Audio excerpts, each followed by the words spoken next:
오늘 우리에게 주신 하나님 말씀은 로마서 1장 8절에서 17절까지 말씀입니다. 로마서 1장 8절에서 17절까지 말씀입니다. 먼저 내가 예수 그리스도로 말미암아 너희 모든 사람에 관하여 내 하나님께 감사함은 너희 믿음이 온 세상에 전파됨이로다. 내가 그의 아들의 복음 안에서 내 심령으로 섬기는 하나님이 나의 증인이 되시거니와 항상 내 기도에 쉬지 않고 너희를 말하며 어떻게 하든지 이제 하나님의 뜻 안에서 너희에게로 나아갈 좋은 길 얻기를 구하노라. 내가 너희 보기를 간절히 원하는 것은 어떤 신령한 은사를 너희에게 나누어 주어 너희를 견고하게 하려 함이니 이는 곧 내가 너희 가운데서 너희와 나의 믿음으로 말미암아 피차 안위함을 얻으려 함이라. 형제들아, 내가 여러 번 너희에게 가고자 한 것은 너희가 모르기를 원하지 아니하노니 이는 너희 중에서도 다른 이방인 중에서와 같이 열매를 맺게 하려 함이로되 지금까지 길이 막혔도다. 헬라인이나 야만인이나 지혜 있는 자나 어리석은 자에게 다 내가 빚진 자라. 그러므로 나는 할 수 있는 대로 로마에 있는 너희에게도 복음 전하기를 원하노라. 내가 복음을 부끄러워하지 아니하노니 이 복음은 모든 믿는 자에게 구원을 주시는 하나님의 능력이 됨이라. 먼저는 유대인에게요 그리고 헬라인에게로다. 복음에는 하나님의 의가 나타나서 믿음으로 믿음에 이르게 하나니 기록된 바 오직 의인은 믿음으로 말미암아 살리라 함과 같으니라. 아멘. 우리 바울의 복음 전도의 이유라는 제목으로 담임 목사님 말씀 전해 주시겠습니다. 우리 좌우에 계신 분들 앞뒤로 한번 인사하실까요? 반갑습니다. 사랑합니다. 축복합니다. 우리 인사하도록 하십시다. 사도행전을 보면 바울은 모두 3차례 세계 전도 여행을 다녀온 것으로 되어 있습니다. 1차는 주로 지중해 해안 연안을 다녔고 2차는 아시아 소아시아를 거쳐서 그리고 유럽까지 복음을 전했고 3차는 2차에 다녔던 곳을 재방문하면서 교회를 든든히 세우는 사역을 했던 것으로 성경이 기록을 하고 있습니다. 그런데 사도 바울의 전도 여행 여정을 일정을 보면 가는 곳곳마다 참으로 복음의 놀라운 승리도 있었습니다. 그러나 그에 못지않게 또한 수없이 많은 고난과 핍박이 동반되었던 것을 볼 수가 있습니다.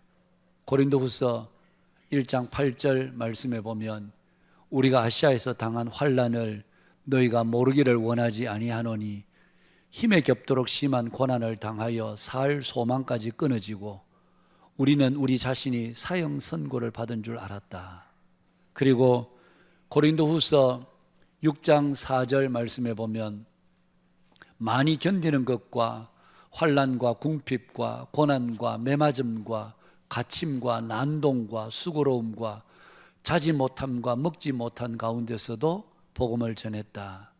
그리고 고린도후서 11장 23절 이하에 보면 내가 수고를 넘치도록 하고 옥에 갇히기도 더 많이 하고 매도 수없이 맞고 여러 번 죽을 뻔하였으니 유대인들에게 40에서 하나 감한 매를 5번 맞았으며 3번 태장으로 맞고 1번 돌로 맞고 3번 파선하고 일주야를 깊은 바다에서 지냈으며 여러 번 여행해서 강의 위험, 강도의 위험, 동족의 위험, 이방인의 위험, 시내의 위험, 광야의 위험, 바다의 위험, 그 형제 중에 위험을 당하고 또 수고하며 애쓰고 여러 번 자지 못하고 줄이며 목마르고 여러 번 굶고 춥고 헐벗었노라 그렇게 말합니다.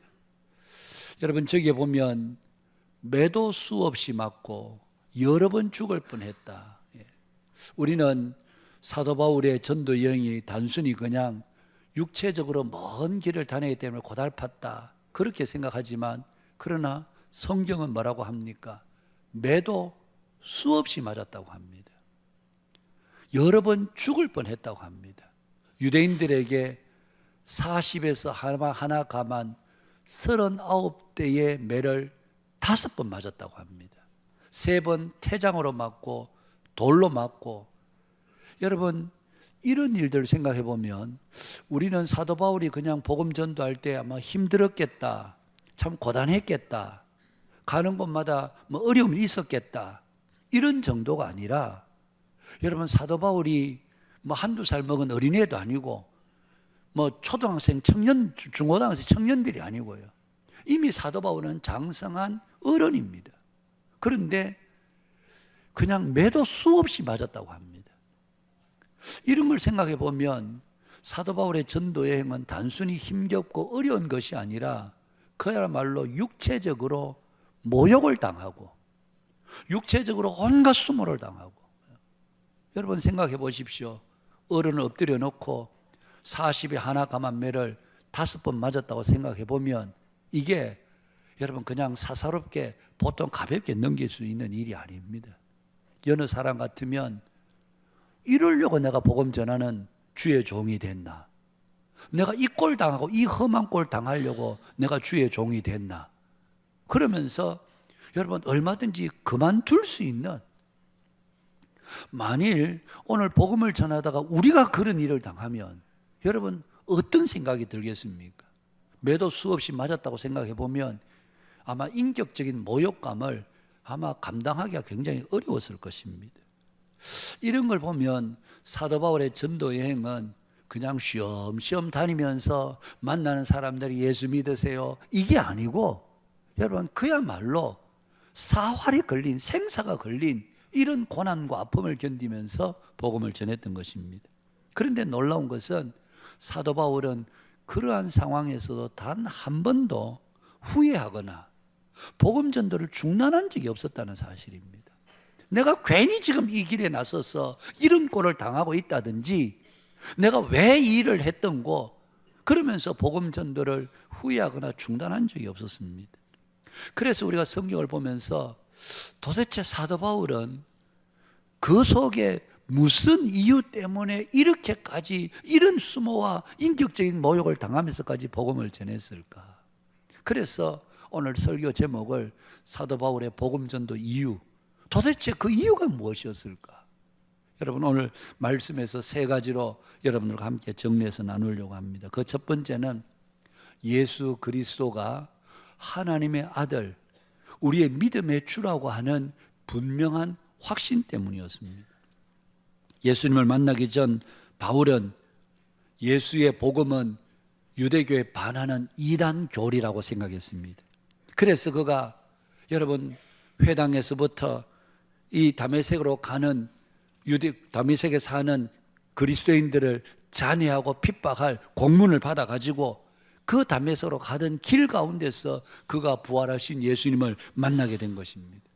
그래서 사도행전 9장에 보면 그렇게 부활하신 예수님을 만나고 다메섹에 들어가서는 며칠 동안 예수님의 제자들과 함께 있는 동안에 예수가 하나님의 아들이시고 예수님은 그리스도이심을 그 다메섹에 있는 사람들이 힘써 전하게 되는, 그래서 다메섹에 있던 그리스도인들이 아니 이 사람이 누구냐? 사울이 아니냐? 이 사람은 예수 믿는 사람들을 가두고 핍박하고 그런 사람이 아니냐? 이 사람이 도대체 무엇 때문에 이러느냐? 이 사람의 회심을 믿을 수 있느냐? 그들이 오히려 당혹하게 할 정도로 여러분 그의 인생이 다메섹으로 가는 길 가운데서 예수님을 만나고는 그 인생의 모든 가치가 180도 바뀌어지게 된 것입니다. 그런 자신을 늘 복음의 빚진 자로 인식했습니다. 만삭되어 되지 못하고 난 자 같은 자신에게도 하나님께서 감히 사도의 직분을 맡겨주셨다. 그러면서 그 직분에 온 힘을 다하여 충성했습니다. 예수 그리스도를 아는 것 외에는 이 세상에 어떤 것도 내게 가치가 있지 않다. 그는 히브리인 중에 히브리인이었고 가말리엘 문화에서 학문을 배웠고 로마 시민권을 가진 자였고 그가 인간적으로 보면 어디 가도 어깨 피고 당당하게 어느 사람에게도 기죽지 않고 그렇게 살았던 그가 이 세상에는 모든 것을 내가 다 배설물로 여깁니다. 그리스도 예수를 아는 것이 가장 고상한 지식이라고 그는 그렇게 고백하고 있습니다. 사도행전에 보면 아그리빠 왕에게 복음을 전했을 때 그 곁에 있던 베스도 총독이 하도 안타까워서 바울아 너의 많은 학문이 너를 미치게 한다. 너 완전히 정신이 돌았구나. 그렇게 했을 때에 여러분 바울이 뭐라고 합니까? 베스도 각하여 내가 미친 것이 아니요 참되고 온전한 말을 하나이다. 내가 잡힌 것 외에는 당신들도 다 나와 같이 되기를 원합니다. 여러분 이게 사도 바울의 복음 전도였습니다. 오늘 우리의 복음 전도 출발 역시 이와 같습니다. 여러분 오늘 바울은 내가 복음을 부끄러워하지 않는다. 이게 단지 조금 약간 부정적으로 소극적으로 말하는 것 같습니다만은 실제로는 이 헬라어 어법에서는 이게 여러분 아주 강한 어법입니다. 부끄러워하지 않는다라는 것은 내가 복음을 자랑스럽게 여긴다는 말입니다. 여러분 사도 바울은 왜 예수 그리스도를 그렇게 자랑스럽게 여기고 있었을까? 여러분 예수님이 생명의 구원자라고 하는 이 사실을 사도 바울은 예수는 그냥 이단의 사상이란 줄 알았는데 그래서 십자가에 죽은 것을 그가 못 봤는데 그분이 살아계셔서 그에게 나타나셨을 때에 그는 예수님에 대한 그 믿음이 다시 새롭게 변화가 되기를 시작했다. 예수는 하나님의 아들이시고 예수는 그리스도이시고 예수는 나의 주가 되신다. 이 사실이 그의 마음속에 분명하게 각인이 되자 이 예수 그리스도를 전하고 이 예수 그리스도를 사람들에게 알리는 이 일을 중단할 수가 없었던 것입니다. 여러분 오늘 우리가 교회 설립 47주년을 맞으면서 우리 마음속에도 바로 이런 확신이 필요합니다. 한빛교회가 이 땅에 세워진 것은 단순히 그냥 사람들의 모이는 공동체가 아니고 여기에 모인 모든 사람들은 예수는 그리스도시고 예수는 하나님의 아들이시고 예수는 내 인생의 주님이 되신다. 이것을 믿는 사람들의 모임이 바로 교회인 것입니다. 한빛교회는 바로 이 기초 위에 세워진 교회였고 또 앞으로도 변함없이 우리의 다음 세대 우리 자녀들도 동일하게 예수는 그리스도시고 예수는 하나님의 아들이시고 예수님은 내 인생의 주님이 되신다. 이 믿음을 고백하는 그런 교회가 되어야 하는 것입니다. 이것이 바로 사도 바울의 복음 전도의 동력, 전도의 이유였습니다. 19세기 말에 한국교회에 들어왔던 1884년 알렌 선교사로 비롯해서 언더우드, 아펜젤러 그리고 헨리 조셉 데이비슨 선교사 이런 사람들이 대거 한국에 들어오면서 여러분 그 정말 캄캄한 조선 땅에 비로소 희망의 빛이 비치기를 시작한 거잖아요. 그런데 고신대학의 이상규 교수님의 말씀에 따르면 연구에 따르면 한국교회가 선교 140년 만에 이렇게 괄목하게 세계 역사상 유례를 찾아볼 수 없는 이런 놀라운 성장을 하게 된 데는 몇 가지 이유가 있는데 그 첫 번째는 선교사들이 들어오기 전에 먼저 성경이 중국에서 번역됐다는 것. 쪽복음으로만 번역이 됐지만 그래도 성경이 먼저 한국말로 번역됐다는 것이 한국 선교가 이렇게 교회들이 자라가게 된 원동력이 됐다. 그리고 또 한 가지 이유는 한국의 조선에 그때 들어온 모든 선교사들의 면면들을 보면 그 선교사들이 모두 다 그 나라에서는 그래도 엘리트들이었던 의사들이었고 교육자들이었고 그래서 여러분 그들이 들어와서 뭐 자국이 파송받은 그 선교 자금을 끌어다가 여기도 짓고 교회도 짓고 저기도 교회 짓고 이게 아니고 그들이 와서 했던 것은 학교를 세우고 병원을 짓고 사람을 키우고 사람을 세우는 일들을 그들은 부지런히 했던 것입니다. 이것이 바로 한국교회 성장의 선교 140년 만에 이렇게 괄목한 성장을 이루는 동력이 됐다는 것입니다. 그런데 여러분 생각해 보십시오. 그들이 왜 그렇게 그 나라에서는 다 엘리트 그룹에 속한 사람들이 왜 머나먼 이 어둠의 땅 조선 땅에 와서 그들의 일생을 바쳤겠습니까? 루비 캔드릭이라는 여자 미국 선교사는 여러분 그 묘비명에 내게 1000개의 생명이 있다면 그 1000개의 생명을 내가 기꺼이 내가 조선을 위해서 바치고 싶다. 그러면서 이 땅에서 그는 숨을 거두었습니다. 여러분 선교사들이 와서 풍토병으로 얼마나 많은 사람들이 죽었습니까? 자녀를 잃고 아내를 잃고 남편을 잃고 그러면서도 꿋꿋하게 그들이 선교했던 그 이유 바로 예수는 그리스도시요 예수는 하나님의 아들이시요 예수는 우리의 생명의 주가 되신다고 하는 분명한 믿음 뜨거운 믿음이 그들 속에 있었기 때문에 이것을 이 어두운 조선 땅에, 이것을 이 어두운 한국 백성들에게 전하기 위해서 그들은 아낌없는 목숨을 바쳤던 것입니다. 여러분, 이게 바로 오늘 우리의 전도의 동력이어야 됩니다. 오늘 우리의 믿음의 기초는 가장 단순하지만 예수님은 하나님의 아들이시고 그리스도가 되시고 내 인생의 주인이 되시는 분이시다.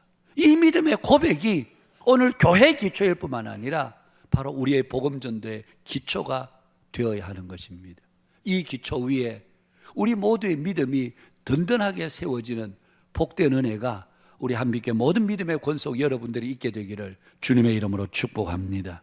두 번째로 사도 바울의 전도 이유는 바로 그의 사역의 현장에서 성령의 역사를 보았기 때문입니다. 여러분, 사도 바울이 복음을 전하는 곳마다 성령의 강력한 역사들이 일어났습니다. 사도행전 13장에 보면 바울이 구브로 섬의 바보에 이르렀을 때 총독 서기오 바울에게 여러분 복음을 전하고자 했을 때 그 옆에 있던 마수사 엘루마가 얼마나 방해를 합니까? 그때 사도 바울이 성령이 충만하여서 그에게 이렇게 말합니다. 모든 거짓과 악행이 가득한 자요, 마귀의 자식이요, 모든 의의 원수여, 주의 바른 길을 굽게 하기를 그치지 아니하겠느냐? 그리고는 이렇게 선포합니다. 이제 주의 손이 내 위에 있으니 내가 맹인이 되어 얼마 동안 해를 보지 못하리라. 여러분, 이렇게 선포하고 나자 여러분 즉시로 안개와 어둠이 그를 덮어서 인도할 사람을 구하게 되는 이런 성령의 역사가 바로 그곳에서 일어나게 되었던 것입니다. 사도행전 14장에서는 루스드라에서 나면서부터 걷지 못한 사람이 바울의 복음을 듣는데 바울이 가만히 보니까 그에게 구원받을 만한 믿음이 있는 줄 알고 그 자리에서 바로 선포합니다. 내 발로 일어서라. 그렇게 선포하자 즉시로 그 자리에서 일어나서 걷게 되는 이런 역사가 바로 루스드라에 있었습니다.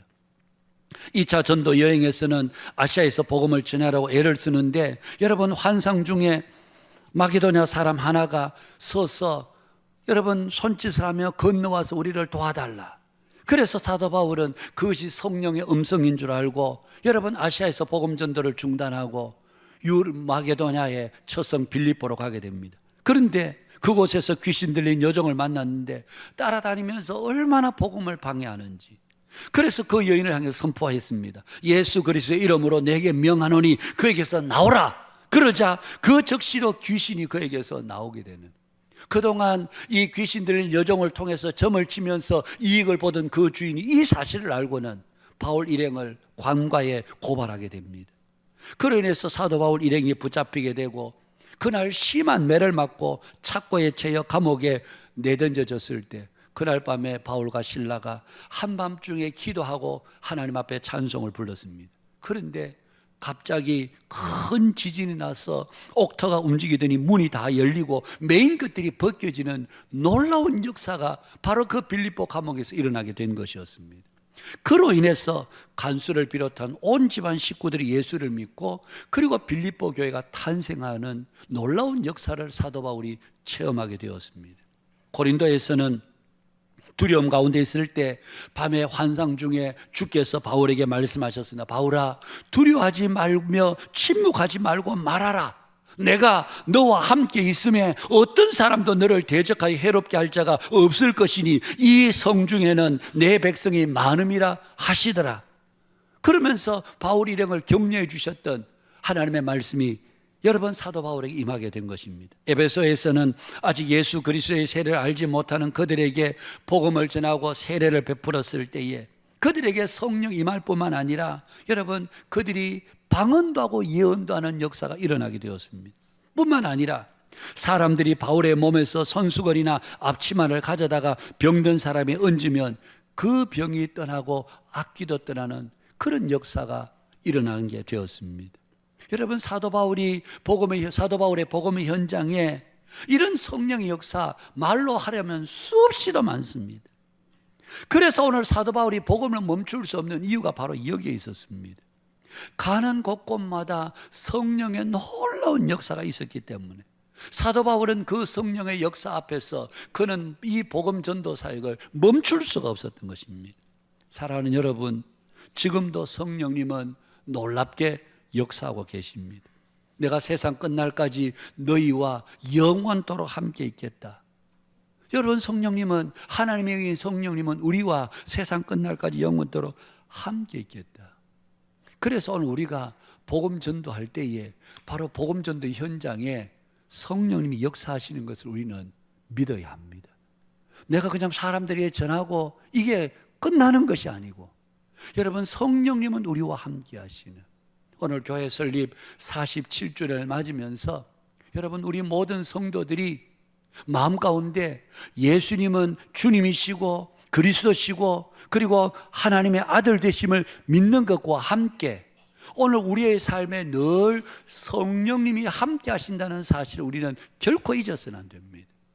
주일날 이 문을 나설서 이제 한 주간을 살아갈 때에 우리가 어디에 있든지 무엇을 하든지 그 자리는 성령님이 함께 우리와 동행하신다. 여러분, 지난 한 주간의 삶을 한번 돌아보십시오. 한 주간 동안 살면서 얼마나 성령님이 함께 하시는 것을 우리가 인지하고 인식하고 그렇게 사셨습니까? 이 문을 딱 났으면 그때부터 내 생각, 내 경험, 내 의지 이걸 가지고 우리가 살려고 하기는 쉬워도 성령님과 함께 동행하는 삶은 우리가 굉장히 때로는 살기가 어려운, 잊어버리게 되는, 그래서 우리가 잊지 말아야 됩니다. 매 순간순간마다 성령께서 가르쳐 주시고 성령께서 생각나게 하시고 성령님께서 내 삶의 현장을 도와주시고, 그래서 우리가 어려운 일이 있고 힘든 일이 있을 때 그것을 자꾸 인간적으로 고민하고 인간적으로 염려하고 인간적으로 불안하고 두려워할 것이 아니라 성령님께 우리의 삶을 맡기는, 주께서 이 문제 가운데 함께 해 주십시오. 성령이여 도와주십시오. 성령이여 인도해 주십시오. 그렇게 친절한 보혜사가 되시는 성령님을 날마다 의지하는, 그것이 우리의 삶에서도 그러할 뿐만 아니라 바로 우리의 전도의 현장에서도 상대가 어떤 사람이라 할지라도 성령님께서 저의 마음을 열어주시고 성령님께서 오늘 이 자리에 임재하셔서 저의 마음과 생각을 바꾸어 주시고 변화시켜 주시도록 우리가 기도할 수 있는 이유가 성령님이 역사하시기 때문에 그렇습니다.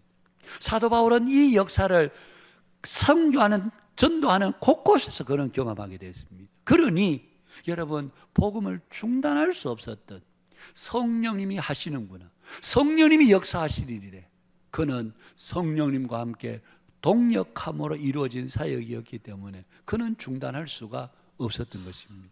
오늘 우리의 모두의 삶이, 우리의 전도 현장에 성령님이 함께 하심을 믿고 성령님의 놀라운 역사를 경험하는 우리 모두가 되실 수 있기를 주의 이름으로 축복합니다.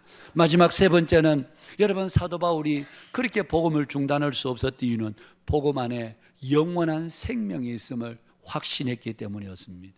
여러분, 사도 바울의 복음의 핵심이 뭡니까? 여러분, 예수 그리스도의 죽으심과 부활입니다. 사도 바울의 복음의 핵심은 교회 나오느라 예수 믿으면 너 잘 된다, 잘 살게 된다, 병 고침 받는다, 이게 사도 바울의 복음의 핵심이 아니었습니다. 사도 바울의 복음의 핵심은 예수 그리스도의 죽으심과 부활입니다. 예수께서 우리를 위해서 죽으셨고 그리고 부활하심으로 마침내 우리가 예수님을 통해서 영원한 생명을 얻게 된다는 것이 사도 바울의 복음의 핵심이었습니다. 여러분, 고린도전서의 말씀에 보면 고린도전서 고린도 교회 성도들 가운데는 부활을 의심하는 사람들이 있었습니다. 그리스도께서 죽은 자 가운데 다시 살아나셨다 전파되었거늘 너희 중에 어떤 사람 어찌하여 죽은 자 가운데서 부활이 없다 하느냐. 아마 고린도 교회 성도들은 사도 바울이 부활의 복음을 이야기하니까 아니 뭐 죽었다가 사람이 어떻게 다시 살아나, 뭐 말도 안 되는 소리를 해. 그러면서 죽었다가 다시 살아나는 부활에 대해서 그들이 의심하고 있을 때 사도 바울은 세 가지 근거를 들어서 부활의 진리를 설명하고 있는 것을 봅니다. 첫 번째는 내가 부활하신 예수님을 만났다. 여러분, 이보다 더 확실한 증거가 어디 있겠습니까? 내가 직접 만났다. 고린도전서 15장 3절에서 8절 말씀에 보면 내가 받은 것을 먼저 너에게 전하였노니 이는 성경대로 그리스도께서 우리 죄를 위하여 죽으시고 장사 지낸 바 되셨다가 성경대로 사흘 만에 다시 살아나사 게바에게 보이시고 후에 12제자에게와 그 후에 500여 형제에게 일시에 보이셨나니 그 중에 지금까지 대다수는 살아있고 어떤 사람은 잠들었으며 그 후에 야고보에게 보이셨으며 그 후에 모든 사도에게와 맨 마지막에 맨 나중에 만삭되지 못하여 난 자 같은 내게도 보이셨느니라. 다메섹으로 가는 길 가운데 그가 부활하신 예수님을 내가 직접 만났다. 내가 이전에 예수 믿는 자들을 잔해하고 핍박하던 사람이 아니냐. 그런데 그 예수를 내가 만났다는 것입니다. 그리고 두 번째는 만일 죽은 자의 부활이 없다면 왜 우리가 이토록 위험을 무릅쓰겠느냐. 앞서도 말씀드렸지만 수없이 매를 맞고 돌에 맞고 죽을 뻔한 위험에 수없이 처했지만 그런 위험 가운데서 내가 복음을 전하는 이유가 뭐겠느냐. 예수께서 부활하신 이 부활의 생명의 능력이 없다면, 부활의 진리가 사실이 아니라면 왜 우리가 한 번뿐인 인생을 이렇게 위험을 무릅써가면서 우리가 복음을 전했겠냐. 그것을 사도 바울이 이야기합니다. 세 번째는 자연의 이치를 보라는 겁니다.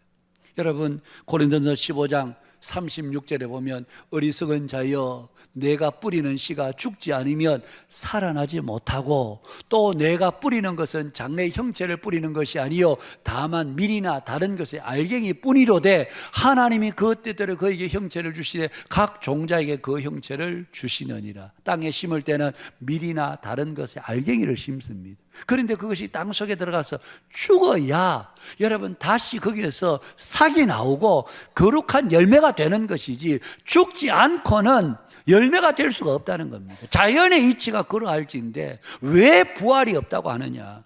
그러면서 사도 바울은 부활의 진리를 고린도 교회 성도들에게 설명합니다. 여러분 사도 바울은 세 번째 하늘을 경험한 사람이었습니다. 그는 세 번째 하늘의 영광을 눈으로 목격한 사람이었습니다. 그래서 그 세 번째 하늘의 영광을 본 그로서는 여러분 이 예수 그리스도의 부활의 복음을 전하지 않을 수가 없었습니다. 오늘 우리가 예수님의 복음을 전하는 것도 바로 이 생명 때문에 그렇습니다. 여러분 오늘 세상은 사람들은 눈에 보이는 것이 전부라고 생각합니다. 그렇지 않습니다. 여러분 눈에 보이는 것이 전부가 아니라 바로 영원한 생명이 있습니다.